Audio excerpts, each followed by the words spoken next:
বা একটা সুন্দর সম্পর্ক নষ্ট করতে চায়, এরকম কিন্তু মানুষের অভাব নাই। তো আমার ওই ট্রাস্টটা থাকতে হবে দাদার প্রতি যে না, দাদা আমার নামে কোনো খারাপ কথা বলতে পারে না, বা দাদাও ওই ট্রাস্টটা রাখে যে না, বারিশ আমার নামে এই ধরনের কথা বলতে পারে না। বাট তারপরও থাকে কিছু কিছু তৃতীয় পক্ষের জন্য সব অনেক সময় মিসআন্ডারস্ট্যান্ডিং হয়, তো তখন ওটা আমরা ওভার দ্য ফোনে ক্লিয়ার করে ফেলি যে আসলে কি হয়েছে। রাত একটা বাজলে করব যে বারিশ এটা হইছে, দাদা তো কনফারেন্স করে ফেলে পুরো আমার সাথে। আমি বল আমি মানে কি হইছে একদম ডাইরেক্ট, কারণ কেন সে আমাকে ভুল বুঝবে, আমি চাইবো না সে ভুল বুঝুক আমাকে। এক্স্যাক্টলি, সম্পর্কটা গুরুত্বপূর্ণ। সম্পর্কটা কারণ তাকে যদি ভুলটা না ভাঙাই দিই ও তো আমাকে মানে মানে খারাপ বলবে, কষ্ট পাবে, এই করবে।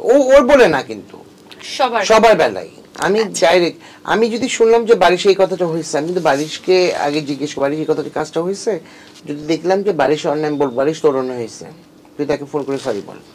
আমি এরকম করে শাসন করি, যেই হোক যত বড় আর্টিস্ট হোক তাকে আমি বলে দিই ভাই তোমার এটা অন্যায় হয়েছে, তোমার এটা বলা উচিত হয়নি। ও ছোট মানুষ, ও ভুল করবেই, ওর ভুলটা আমরা শুধরাই দিব, ও ছোট মানুষ। এক্স্যাক্টলি। বারিশ আপু, আমিও যদি এই সেম প্রশ্ন আপনার কাছেও করি যে দাদার 3টা ইরিটেট করা কি দিক আছে যেটা আপনাকে একটু ভালো লাগে না বা একটু বিরক্ত বোধ করেন মাঝে মাঝে? আমার মনে হয় না যে মানুষটাকে নিয়ে আমি কোনো খারাপ দিক বলতে পারবো, কারণ দাদা আসলে সবাইকে যতটা ভালোবাসা স্নেহ দেয়, যতটা সাপোর্ট দেয়, সে জায়গা থেকে আমরা কখনোই কোনো নেগেটিভ কিছু দেখি নাই। সোশ্যাল মিডিয়াতে অনেকেই লেখালেখি করে, অনেক কিছু বলে, কিন্তু আমার কাছে খুবই চমৎকার একজন মানুষ মনে হয় দাদাকে। পাশাপাশি বৌদির কথা আমি এখানে উল্লেখ করব, কারণ বৌদি আসলে ক্যামেরার সামনে আসে না, কিন্তু চমৎকার একটা মানুষ। এবং মানে দাদাকে একদম পরিপূর্ণ সাপোর্ট না দিলে হয়তো দাদা এই পর্যায়ে আসতে পারতো না, এটা আমি মনে করি সব সময়। আমি সত্যি যে সাপোর্ট না থাকলে এই জায়গাটা থাকতে পারতাম না। একটা ওয়াইফের সাপোর্টই কিন্তু আজকে আমি এই জায়গাটায় দেখো, যদি সাপোর্ট না পেতাম আমাদের কিন্তু কেলেঙ্কারি শেষ নেই। মানে মানে আজইরাই বলতেছে ওর সঙ্গে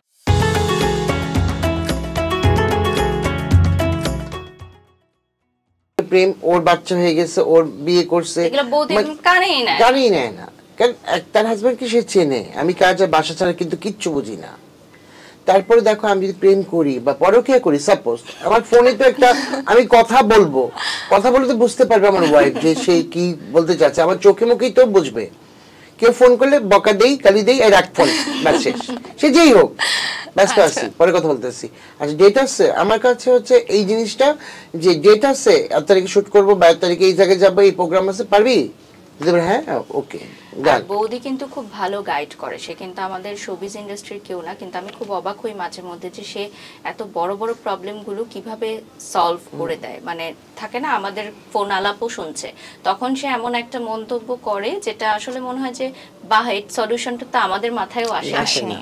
মানে সে কিন্তু আমাদের শোবিজ ইন্ডাস্ট্রির কেউ না, কিন্তু সে এই জিনিসগুলো এত সুন্দরভাবে সে সলভ করে দেয়, এটা আমার কাছে খুব চমৎকার লাগে। আচ্ছা, একটা মানে রিউমার আছে যে আপনারা সবকিছু স্পন্সর পান, এটা কি আসলেই মানে সব সময় আমরা পাই? মানে স্পন্সর দিচ্ছ কেন তোমরা? ব্র্যান্ড মালিকরা তো ফোন করছে, দাদা আমারটা নেন, আমারটা পড়েন, আমারটা পড়েন, আমরা কি যাই? তাহলে এখন আমি টাকা নেই, তাহলে মানে কিছুই কিনতে হয় না? কেন কিনতে হবে না? কিনি, এই যে এখন তো গাড়িতে দেখো, সকাল বেলায় আমি প্রায় কত টাকা অনেক জায়গায় জিনিস কিনেছি, গাড়িতে স্টকে আছে ঈদের জন্য, কারণ ঈদ তো এখনো আছে। আমি কিন্তু আমার সারা বছর ঈদ পূজা, সারা বছর। এটা একদম ভুল কথা যে স্পন্সরই ফোন করে, তাদেরকে প্রশ্ন করো। আচ্ছা, একদম না, এই কথাটা আমি শুনতেই চাই না। বারিশ আপুর মতো কি দাদা আপনারও একটা আলাদা ফ্ল্যাট আছে নাকি? আমার একটাই ফ্ল্যাট আছে, আমি এক ফ্ল্যাটে আমি খুব ছোট পরিসরে থাকি, কিন্তু কাপড় রাখার জায়গা নেই, জুতা রাখার জায়গা নেই।